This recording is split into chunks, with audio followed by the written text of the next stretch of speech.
स्वागत करता हूं आप सभी को यूट्यूब चैनल नर्सिंग ज्ञान में। आज का वीडियो बहुत शानदार होने वाला है।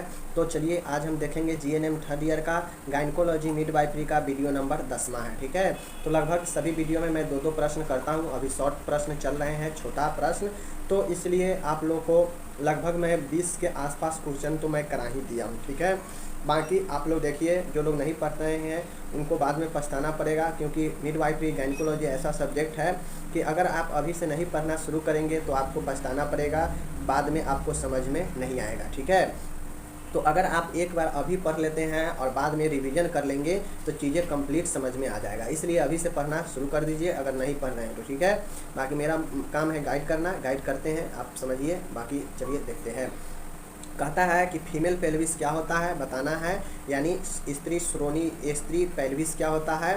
ठीक है, इसमें जो है अस्थिमय श्रोणी की रचना का वर्णन करना है। मतलब ये जो पेल्विस है इसके कौन कौन से बोन होते हैं, हड्डी के बारे में बताना है। ठीक है, बोन के बारे में, इसके पेल्विस के संरचना किन किन हड्डियों से बनता है। ठीक है, चलिए हम लोग पेल्विस के बारे में जानते हैं। सबसे बड़ा यहाँ पे देखिएगा कि जो श्रोणी अस्थि कंकाल है के मध्य में रीढ़ की हड्डी के सामने की ओर अस्थियों से निर्मित तसला की आकृति के समान एक रचना होती है जो धड़ से टांगों को जोड़ती है। देखिए, आप लोग को बता दें कि ये जो पेल्विस बोन होता है यह क्या होता है कि यह एक कंकाल होता है। जिस प्रकार से मानव का खोपड़ी होता है, स्कल होता है, स्कल जो होता है यह भी एक आपका क्या है, कंकाल ही होता है, यह खोपड़ी भी। ठीक है, उसी प्रकार से आपके जो है एक क्या होते हैं, रीढ़ की हड्डी होते हैं। ठीक है, रीढ़ के हड्डी के सामने नीचे से रीढ़ की हड्डी पीछे होता है, उसके सामने वाला आकृति। ठीक है, उसके सामने सबसे नीचे जो है रीढ़ की हड्डी जहाँ से ज्वाइंट लेता है उसके सामने वाला जो है हड्डी से निर्मित एक तसला के आकृति का एक समान रचना होती है जो क्या करता है, बॉडी को नीचे के टांगों से जोड़ता है। यानी ऊपर के बॉडी को नीचे के टांगों से बीच में जोड़ने का काम कौन करता है, यही पेल्विस करता है। समझ गए? तो ये चीज़ों को समझ गए। मिडवाइफरी में स्त्री की श्रोणी का अधिक महत्व रहता है। मिडवाइफरी जो हम लोग पढ़ रहे हैं, यहाँ पे जो फीमेल है इसके पेल्विस यानी श्रोणी का बहुत ज़्यादा इंपॉर्टेंस है। ज़्यादा इंपॉर्टेंस कैसे है, क्योंकि जितने भी जेनेटेरियल मतलब जननांग है वह सब के सब इसी श्रोणी वाले भाग में स्थित है। चाहे वो वैजिना हो चाहे यूट्रस हो, सब के सब इसी कंकाल में, इसी जो है पेल्विक स्केलेटन में मौजूद होता है। ठीक है, तो इसीलिए इसका सबसे ज़्यादा महत्व है। समझ गए चीज़ों को? चलिए अब यहाँ पे चीज़ें देखिए। पेल्विस पुरुष की श्रोणी की अपेक्षा अधिक चौड़ी होती है, इसी में स्त्री के जननांग स्थित है। मैंने आपको पहले ही बताया कि इसमें फीमेल का जो जेनेटरियल जो जननांग होता है इसी में स्थित होता है। इसी कारण यह बहुत जो है महत्वपूर्ण है। और साथ में इसमें होता है कि यह पुरुषों के पेल्विस के तुलना में महिला का जो पेल्विस होता है यह ज़्यादा जो है चौड़ा होता है। चौड़ा क्यों होता है, क्योंकि सभी जो जननांग, यूट्रस वगैरह, वैजिना वगैरह सब जो है इसी में स्थित होता है, इसी पेल्विस में। समझ गए? चलिए, श्रोणी यानी पेल्विस की आकृति घुमावदार, गोल तथा कम गहरी तथा अधिक चौड़ी रहती है। इसका जो रचना होता है पेल्विस का वह एक घुमावदार तसले के आकृति के समान गोल होता है, लेकिन डीप यह कम होता है, यानी कम गहरा होता है, और यह अधिक लेकिन चौड़ी होती है। मतलब इस साइड से यह जो आकृति होता है इस साइड से ज़्यादा होता है, लेकिन अंदर जो धंसा हुआ गहरा जो है कम होता है। ठीक है, लेकिन यह घुमावदार होता है। समझ गए? यह क्या है, घुमावदार होता है। समझ गए चीज़ को? चलिए, इसमें सब प्यूबिक 90 डिग्री का रहता है। इसमें जो प्यूबिक होता है वह 90 डिग्री का सब प्यूबिक रहता है। इसकी सियाटिक खांच यानी नोच चौड़ी रहती है। इस प्यूबिक का जो खांच होता है यह चौड़ा रहता है, लेकिन प्यूबिक जो है सब 90 डिग्री पर रहता है। समझ गए चीज़ को? सब दिखाएंगे आगे कि कहाँ पे जो है प्यूबिक होता है, कहाँ पे नोच यानी खांच होता है, सब दिखाएंगे आकृति में, टेंशन नहीं लीजिए। बाकी अभी समझिए कि क्या क्या होता है। ठीक है, उसके बाद देखिएगा, प्रेगनेंसी के समय गर्भाशय में शिशु रहता है जो गर्भ अवस्था के समय पूरा होने पर बहिर्द्वार आउटलेट से बाहर निकल जाता है।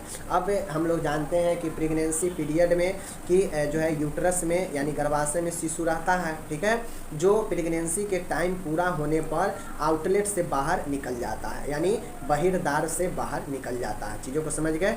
चलिए, अब यहाँ पे इंग्लिश में चीज़ों को दिया गया है पेल्विस के बारे में, जो ऊपर देखे हैं तो इंग्लिश वाले अपना इंग्लिश में देखिएगा, बाकी पीडीएफ तो मैं आपको दे ही रहा हूँ, ठीक है। बाकी आप लोग को सिर्फ ये समझना है कि इस पेल्विस में सब प्यूबिक 90 डिग्री के एंगल पर होता है, और जो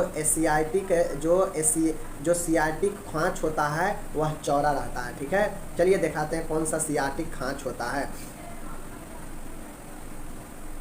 अब यहाँ पे एक चीज़ आप लोग देखिए कि जो बोन ऑफ पेल्विस, मतलब जो पेल्विस का अस्थि होता है वह जो है कौन कौन से अस्थि से मिलकर बना है, चीज़ों को देखिए। श्रोणि के निम्न अस्थियों से मिलकर बनते हैं, मतलब जो पेल्विस होते हैं वह नीचे वाले जितने भी अस्थि हैं इन सब से मिलकर बनता है। नॉर्मली 3 टाइप्स के अस्थि हड्डी से मिलकर बनता है पेल्विस। 2 अनाम अस्थियाँ यानी 2 इनोमिनेट बोन, या इसी को हिप बोन कहते हैं। मतलब जो अस्थि होता है पेल्विस अस्थि, उसमें 2 तरह के जो है हिप बोन होते हैं, ठीक है, जिसे हम लोग 2 इनोमिनिएट यानी 2 अनाम अस्थि कहते हैं, ठीक है। एक होता है एक त्रिक या सैक्रम अस्थि, इसमें एक 1 सैक्रम बोन होता है, ठीक है। उसके बाद है तीसरा है एक अनुत्रिक या कॉक्सिक्स अस्थि होता है, 1 कॉक्सिक्स बोन होते हैं, ठीक है। तो इस प्रकार से 2 अनाम अस्थिया होता है, इसमें भी अलग अलग बोन होते हैं जो कि आपको डिटेल में पढ़ने पर पता चलेगा। बाकी नॉर्मली आप लोग को समझना, बाकी यहाँ पे आप लोग को नॉर्मली ये ध्यान में रखना है कि पेल्विस होता क्या है, श्रोणि कहाँ पे मौजूद होता है, और साथ में जो है यह कितने बोन से मिलकर बनते हैं। तो नॉर्मली 3 टाइप्स के बोन से मिलकर बनते हैं। ये बातें अलग है कि 2 नाम अस्थिया में भी कुछ बोन होते हैं, तो इसको डिटेल में पढ़िएगा तो पता चलेगा। बाकी ज़रूरत नहीं है, हमें 5 नंबर में पूछेगा कि पेल्विस बोन के बारे में बताइए, तो यही चीज़ें, ठीक है। चलिए यहाँ पे देखिए, पहला है 2 इनोमिनिएट बोन, मतलब हिप बोन है। एक त्रिक या सैक्रम अस्थि जिसे 1 सैक्रम बोन बोलते हैं। उसके बाद एक अनुत्रिक या इसी को कॉक्सिक्स बोन बोलते हैं, 1 कॉक्सिक्स बोन, ठीक है। चलिए अब यहाँ पे आप लोग को ये समझना पड़ेगा, यही है आपका, देखिए यही है आपका क्या चीज़, यही है आपका पेल्विस बोन, यही है आपका पेल्विस। नॉर्मली यही हमारा क्या होता है, पेल्विस होता है, ठीक है। चीज़ों को समझिए ध्यान से, यही जो है हमारा क्या होता है, पेल्विस होता है। चीज़ों को ध्यान से समझिए, ठीक है, यही पेल्विस होता है, ठीक है। अब देखिए कौन क्या चीज़ है, तो ऊपर हम लोग देखे हैं कि सैक्रम होता है, तो सैक्रम कहाँ पे है, तो देखिए सैक्रम ए वाला पार्ट सैक्रम है, ठीक है। ए वाला अंदर का जो पार्ट है यह सैक्रम होता है, जो कि पीछे से बैठने पर पता चलता है, ठीक है। उसके बाद ए वाला जो पार्ट है, और ए वाला जो पार्ट है यह आपका इधर का जो है यह इलियक क्रेस्ट है, ठीक है। ए वाला जो प्लेट के समान है यह हमारा इलियक क्रेस्ट है, जो इससे सब जुड़ा हुआ है। उसके बाद ए वाला जो प्लेट है यहाँ का यह इलियम है, देख लीजिए, ठीक है। उसके बाद ए वाला जो देख रहे हैं, ए वाला जो देख रहे हैं यह हमारा स्कियम है, क्या है, स्कियम है। चीज़ों को समझ गए, ए वाला स्कियम है, ओके। बाकी यहाँ पे आप लोग देख लीजिए, यह नीचे से क्या है, यह प्यूबस है, ये क्या है, प्यूबस है, ये क्या है आपका, प्यूबस है, ठीक है, प्यूबस है। और उसके बाद देख लीजिए यह नोर्क है, इसी खांच में आपके जांघ का हड्डी जो है इसी खांच में जाकर शिफ्ट होता है, तो इसको नोर्क बोलते हैं, ठीक है। इधर भी ये नोर्क है और इधर भी नोर्क है, ओके। कॉक्सिक्स है, देख सकते हैं पूंछ के समान यह कॉक्सिक्स होता है, नीचे पुक्स के समान कॉक्सिक्स होता है। यह वाला भाग सैक्रम है, और इसी में लंगड़ी के समान यह कॉक्सिक्स होता है, ओके। बाकी यह फीमर है, जानते हैं हम लोग ये फीमर है, और उसके बाद ये सैक्रम बता ही दिए। उसके बाद ये जो ज्वाइंट देख रहे हैं इधर, ये जो ज्वाइंट है यह है हमारा सैक्रोलियाइक ज्वाइंट, क्या चीज़, सैक्रोलियाइक ज्वाइंट, सैक्रोआइलिक ज्वाइंट है। बाकी यह इलियक क्रस्ट है, यह इलियक क्रस्ट है, ठीक है। बाकी चीज़ों को समझ गए, यह इलियम है, यह भी इलियम होगा इधर का। यह सैक्रम है, सैक्रम नीचे के पूंछ वाला है, कॉक्सिक्स है। यह फीमर है, यह फीमर है, ठीक है। यह भी प्यूबिस है, तो यह भी प्यूबिस होगा। बाकी ये है जो ज्वाइंट है दोनों, इसी को प्यूबिक सिम्फेसिस कहते हैं। यहाँ पे क्या कहते हैं, जो प्यूबिस को जोड़ता है उसको प्यूबिक सिम्फेसिस बोलते हैं। चलिए फिर ध्यान से दे दीजिए, यही आपका क्या है, पेल्विस है। और इसी के अंदर जो है सारा चीज़ें आपके जननांग फीमेल का उपस्थित होता है, यूट्रस वगैरह, वैजिना वगैरह। चीज़ों को समझ गए। चलिए अब हम लोग यहाँ पे देखेंगे कि श्रोणि के विभिन्न प्रकार कौन कौन से है बताना है, मतलब अलग अलग प्रकार के जो है पेल्विस भी अलग अलग प्रकार के होते हैं। तो चलिए हम लोग देखते हैं, इम्पोर्टेंट है। यहाँ पे देख लीजिए कि आप लोग पेल्विस संरचना तथा किनारों के आधार पर 4 प्रकार की होती है। देखिए पेल्विस का अलग अलग स्ट्रक्चर होता है, अलग अलग प्रकार के, ठीक है। तो पेल्विस का संरचना और ब्रीम यानी किनारों के आधार पर यह 4 प्रकार का होता है, ठीक है। On the basis of pelvis structure and brim there are 4 types, 4 types के यह होता है किनारा और स्ट्रक्चर के आधार पर। किनारा के आधार पर कैसे, चलिए बताते हैं। पहले ये ध्यान में रखिए कि पेल्विस 4 टाइप का होता है। कौन कौन, एक है गाइनेक्वाइड पेल्विस, एक है गाइनाइक्वाइड पेल्विस, नाम ध्यान से रखिएगा। गाइनेकोलॉजी होता है ना, तो उसी में gynaecoid pelvis, android pelvis, anthropoid pelvis और प्लेटीप्लेवाइड पेल्विस। तो ये 4 प्रकार के पेल्विस यानी श्रोणी होता है। तो ध्यान में रखिए, gynaecoid, gynaecoid pelvis, android pelvis, anthropoid pelvis और प्लेटीप्लेवाइड पेल्विस, ये 4 टाइप का है। ध्यान में रखिएगा तो याद हो जाएगा, आसान है। एंड्रॉयड और एंथ्रोपॉइड ये तो दोनों याद ही रहेगा। गाइनिक्वाइड ये भी याद रहेगा, सिर्फ याद रखना है प्लेटीप्लेवाइड पेल्विस। ये 4 टाइप के पेल्विस होता है। कोई भी आपको पूछ देगा कि पेल्विस के प्रकार बताओ तो बताना पड़ेगा। अब यही है पेल्विस के प्रकार, आप लोग देख लीजिए। ये है आपका गाइनिकोपेल्वाइड पेल्विस, जो कि यह गायनिक की अवस्था में होता है, प्रस्तुति विभाग में, ठीक है, ये चीज़ है। उसके बाद है एंड्रॉयड पेल्विस है, जो कि देख सकते हैं इस वाला से थोड़ा सा अलग है। ये थोड़ा सा ज़्यादा चौड़ा है, ठीक है, लेकिन यह थोड़ा पतला हो चुका है, तो यह एंड्रॉयड पेल्विस है, ठीक है। बाकी यह एंथ्रोपॉइड पेल्विस होता है, देख सकते हैं इस दोनों से बिल्कुल इसका स्ट्रक्चर अलग है कि यह जो है ऊपर से नीचे से भी थोड़ा चौड़ा है और थोड़ा छोटा भी है, ठीक है। तो यह एंथ्रोपॉइड पेल्विस है।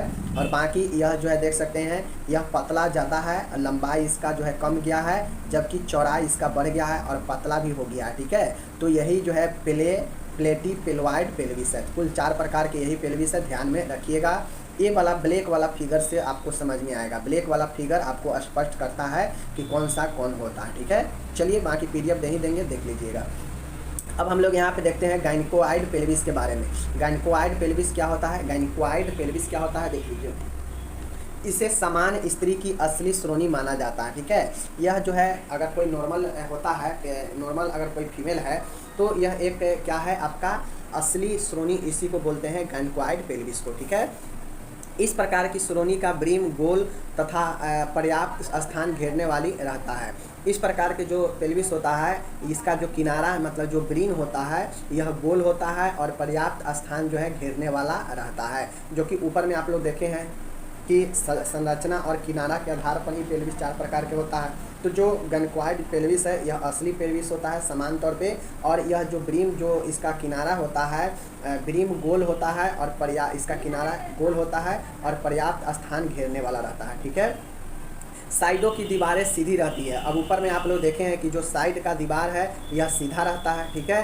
गुहा छिछली यानी कम गहरी रहती है, मतलब असली ऊपर में भी हम लोग यही देखे हैं स्ट्रक्चर में कि जो भी कैविटी होता है वह क्या होता है, इसमें जो भी गहरा है डीप, ये जो है पेल्विस में डीप कम ही होता है, गहरा कम ही होता है, ठीक है। तो कैविटी छिछली यानी कम गहरी होती है, ठीक है। चलिए, श्रोणी का अगला भाग मतलब आगे का भाग पर्याप्त चौड़ा होता है तथा सैक्रम टेढ़ा व मुड़ा हुआ रहता है। मतलब जो सैक्रम हम लोग देखे हैं बीच वाला, वह टेढ़ा और मुड़ा हुआ रहता है और पर्याप्त चौड़ाई में यह श्रोणी रहता है। चीज़ें को समझ रहे हैं, चलिए। इसकिया देखिए, स्कियल स्पाइन उभरे नहीं होते हैं। इसमें जो स्कियल स्पाइन होता है वह उभरे नहीं होते हैं बल्कि ब्लंट होते हैं। चीज़ों को समझिएगा। देखिए, स्कियाटिक नोक काफ़ी चौड़ा तथा 90 डिग्री का कोण बनाने वाली आर्क होती है। अब इसमें जो नोर्क होता है एशियाटिक नोर्क, यह नोर्क काफ़ी चौड़ा होता है, वह 90 डिग्री के कोण बनाने वाली आर्क इसमें रहती है। तो ये जो सीधा सीधा समझिए कि ये जो गाइनिकोआइड पेल्विस होता है यह नॉर्मल तौर पे सबसे समान होता है, और इसमें जो है इसमें चौड़ाई काफ़ी जो है होता है और गहराई इसमें कम होता है, ठीक है। चीज़ों को समझ रहे हैं। और यह एक नॉर्मल स्त्री में यही जो है एक असली प्रकार का होता है। चीज़ों को समझ गए। चलिए, गाइनिकोआइड पेल्विस हो गया, यह हल्का छिछली और कम गहराई वाला होता है। यह 90 डिग्री के कोण बनाने वाली आर्क जो है होता है, जिसमें एशियाटिक जो है एशियाटिक नोर्क काफ़ी चौड़ा होता है। चीज़ों को समझ गए। चलिए, दूसरा है एंड्रॉयड पेल्विस। एंड्रॉयड पेल्विस का मतलब होता है, देखिएगा, इस प्रकार की श्रोणी पुरुष की श्रोणी के समान होती है, इसलिए इसको पुरुष श्रोणी भी कहते हैं। एंड्रॉयड पेल्विस किस प्रकार का श्रोणी होता है, यह पुरुष के श्रोणी के समान होता है। इस श्रोणी के किनारे हृदय के आकार के रहते हैं तथा इसका अगला भाग तंग होता है। मतलब इसका जो किनारा होता है वह हृदय के आकार के रहता है तथा इसका अगला जो है भाग तंग रहता है, ठीक है। उसके बाद इसकी पार्श्व मतलब पीछे की भित्तियाँ सीधी नहीं होती है बल्कि अभिसरित मतलब कन्वर्ज जो है रहती है, जिससे श्रोणि फनाल के समान संकरी होती है, वह गहरी गुहा होती है। प्यूबिक आर्क का कोण 90 डिग्री से कम होता है। साथियों ये जो हम अभी देख रहे हैं तो आप लोगों को समझ में आ गया होगा कि जो एंड्रॉयड पेल्विस होता है यह खासकर हृदय के समान होता है, क्योंकि इसमें जो श्रेणी होता है, जो ये पेल्विस है, ये क्या होते हैं कि पुरुषों के समान जो है इसमें होते हैं, इसीलिए इसे पुरुष श्रोणि भी कहा जाता है। इसमें जो भित्ति होता है वह सीधी रहता है, ठीक है, इसमें अभिसरित रहता है, और साथ में इसमें जो है क्या होता है गहरी जो है गुहा जो होता है कैविटी, यह गहरी रहता है, जबकि नॉर्मल वाला में देखे हैं कि कम गहरा रहता है, ठीक है। बाकी चौड़ा ज़्यादा होना चाहिए, लेकिन यहाँ पे चौड़ाई जो है कम होता है, पतला होता है, हृदय के समान रचना होता है, और प्यूबिक आर्क का जो कोण होता है वह 90 डिग्री से कम होता है, जबकि नॉर्मल वाला में ऊपर देखे हैं कि 90 डिग्री होता है, ठीक है। इस प्रकार के जो पेल्विस होते हैं वह जो है शिशु जन्म देने के अनुकूल नहीं रहते हैं, मतलब इसमें जो फीटल होते हैं, जो शिशु होते हैं वह जन्म देने के अनुकूल नहीं रहते हैं, क्योंकि ज़्यादा चौड़ा रहता नहीं है, तो इसमें जो बच्चे होते हैं वो जन्म देने के लायक नहीं रह पाते हैं, ठीक है। इस हिसाब से इस प्रकार के एंड्रॉयड टाइप का जो पेल्विस होता है यह जो है आपके लंबी और जो मोटी स्त्री होती है उसमें जो है ये पाया जाता है। तो इस प्रकार से ये एंड्रॉयड पेल्विस होता है, इसको आप लोग समझ लीजिए कि जो है ज़्यादातर पुरुषों के समान होता है, इसीलिए जो लंबी और जो मोटे होते हैं फीमेल, उनमें यह पाया जाता है एंड्रॉयड वाला, ठीक है। यही कारण है कि स्टेरिलिटी का भी संभावना ज़्यादातर जो है लंबे और मोटे में जो है पाया जाता है, ठीक है। ये चीज़ों को समझ गए। चलिए एंड्रॉयड वाला हो गया, अब हम लोग देखेंगे प्लेटीपेलॉइड, ठीक है। प्लेटीपेलॉइड जो है पेल्विस के बारे में, तो यह श्रोणि सपाट या चपटी रहती है, मतलब जो प्लेटीपेलॉइड पेल्विस होता है यह सपाट और चपटी रहती है, जिसकी ब्रीम किडनी के आकृति जैसी रहती है, जिसकी ब्रीम मतलब जो किनारा होता है आकृति होता है वह जो है किडनी के आकृति जैसा होता है। किडनी कैसा होता है, किडनी जो है कुछ इसी प्रकार के होता है, ठीक है। तो इसी प्रकार के इसका जो है क्या होता है रचना भी होता है प्लेटीपेलॉइड का, ओके। इसका पार्श्व दिवाय मतलब पीछे का दिवाय अप्रसारित बाहर की ओर मुड़ी हुई रहती है, मतलब जिस प्रकार से किडनी जो है किडनी का रचना रहता है उसी प्रकार से यह अप्रसारित बाहर की ओर मुड़ी हुई रहती है। सैक्रम चपटा व लंबा रहता है, ठीक है। सैक्रम यहाँ पे क्या होता है चपटा और लंबा रहता है, चूँकि इसका आकृति ही चपटा है, ठीक है। गुहा कम गहरी होती है, इसमें गुहा कम गहरी होती है कैविटी। स्कियल स्पाइन ब्लंट रहते हैं, जबकि यहाँ पे स्कियल स्पाइन क्या था, ऊपर में स्कियल स्पाइन क्या था, ऊपर में अभी देखे हैं स्कियल स्पाइन उभरे नहीं होते हैं बल्कि ब्लंट होते हैं, ठीक है। तो तीसरे में प्लेटीपेलॉइड में भी जो स्कियल स्पाइन है ब्लंट ही रहते हैं, ठीक है, और यह भी कम गहरे ही होते हैं, ठीक है। इस प्रकार के श्रोणि बहुत कम स्त्रियों में ही पाया जाता है। प्लेटीपेलॉइड जो पेल्विस होता है यह बहुत कम ही स्त्री में पाया जाता है। अगर बहुत सारी स्त्री में ये होने लगेगा तो समझिए अगर कम जो है यह सपाट और चौड़ा रहेगा और किडनी के आकार के रहेगा तो जननांग और यूट्रस वगैरह कहाँ शिफ्ट होगा, इसमें नहीं हो पाएगा, तो इसलिए यह कम ही स्त्री में होता है। तो चीज़ों को समझ गए। चलिए चौथा और आखिरी देखिएगा एंथ्रोपोइड पेल्विस। एंथ्रोपोइड पेल्विस का मतलब है कि इस प्रकार की श्रोणि में लंबे अंडाकार ब्रीम होते हैं, मतलब इसमें जो आकृति होता है वह लंबे से अंडाकार ब्रीम टाइप्स के होते हैं। इसमें एंटेरियर पोस्टेरियर व्यास जो है ट्रांसवर्स व्यास से अधिक जो है लंबा होता है। एंटेरियर मतलब आगे का, पोस्टेरियर मतलब पीछे का जो व्यास होता है वह जो है उल्टे व्यास से अधिक लंबा होता है, मतलब जो एंटेरियर और पोस्टेरियस का व्यास होता है वह ट्रांसवर्स व्यास से अधिक लंबा होता है, ठीक है, किसका एंथ्रोपोइड पेल्विस का। इस प्रकार के पेल्विस श्रोणि में एशियाटिक नोक काफ़ी चौड़ी तथा सैक्रम लंबा रहता है, मतलब एंथ्रोपोइड जो पेल्विस होता है यह खासकर इसमें जो एस्टियाइक नोच होते हैं और जो सैक्रम होते हैं यह एशियाटिक नोच जो है काफ़ी चौड़ा और सैक्रम लंबा रहता है, समझ गए। इस तरह की श्रोणि लंबे कद तथा संकरे कंधे वाली स्त्री में पाई जाती है। जो ये एंथ्रोपोइड पेल्विस होता है खासकर यह जो है जो लंबे कद के होती है और जो नैरो यानी संकरे कंधे वाली स्त्री होती है उसमें यह पाया जाता है। ऐसी श्रोणि से प्रसव के समय परेशानी उत्पन्न हो सकती है और ये जो एंथ्रोपॉइड पेल्विस है, इससे अगर प्रसव मतलब लेबर के समय जो है परेशानी उत्पन्न हो सकता है। तो इस प्रकार से मैं आपको गायनेकोइड पेल्विस, एंड्रोइड पेल्विस, ठीक है, प्लेटिपेल्वाइड पेल्विस और एंथ्रोपॉइड पेल्विस चारों के बारे में मैं बता दिया। सबसे इसमें इम्पॉर्टेंट चारों को यही याद रखना है कि यह किस किस प्रकार के जो है फीमेल में पाया जाता है और ये जो है आकार इसका कैसा होता है, ठीक है, यही महत्वपूर्ण है, याद रखिएगा। ओके, अब यहाँ पे इंग्लिश दिया है, आप लोग ध्यान में रखिएगा, सीधा समझिए चीज़ों को, बाकी ज़्यादा डिफ़िकल्ट नहीं लेना है। जो भी लाइन डिफ़िकल्ट लगे उसको छोड़ दीजिए, सीधी सी बातें हैं। बाकी मेन इंपॉर्टेंट है कि 4 प्रकार के होते हैं, चारों में यह जो पेल्विस है किस प्रकार की महिला में यह पाया जाता है, ये महत्वपूर्ण है, ठीक है। चलिए, ये हो गया। अब हमको लास्ट वाला एक यहाँ पे क्वेश्चन है कंसेप्शन के बारे में। कंसेप्शन आप लोग बहुत सुने होंगे, कंसेप्शन को हम लोग उत्पाद भी बोलते हैं, ठीक है। देखिए, कंसेप्शन यानी निषेचन, फर्टिलाइजेशन। निषेचन तो आप लोग जानते हैं, 10th से ही पढ़ते आ रहे हैं। तो निषेचन व आरोपण, इम्प्लांटेशन की क्रिया द्वारा गर्भावस्था को प्राप्त करना ही कंसेप्शन कहलाता है। साथियों, निषेचन कब होता है? तो जब नर और मादा दोनों के संलग्न से जो उत्पाद बनता है और उस उत्पाद का आरोपण कहाँ पे हो रहा है, इसी क्रिया को कंसेप्शन कहा जाता है। समझ रहे हैं चीज़ को? जैसे हम लोग जानते हैं कि फैलोपियन ट्यूब में जो है निषेचन की क्रिया होता है, ठीक है, जहाँ पे युग्मनज जो है तैयार बनता है और उसका आरोपण कहाँ पे होता है, तो हम लोग जानते हैं कि यूट्रस में होता है, वहीं पे ना भ्रूण पलता है, तो वहीं पे जो है ये आरोपण होता है। तो यही चीज़ें है कि निषेचन व आरोपण दोनों की क्रिया द्वारा जो गर्भ अवस्था को प्राप्त किया जाता है उसी को कंसेप्शन कहते हैं।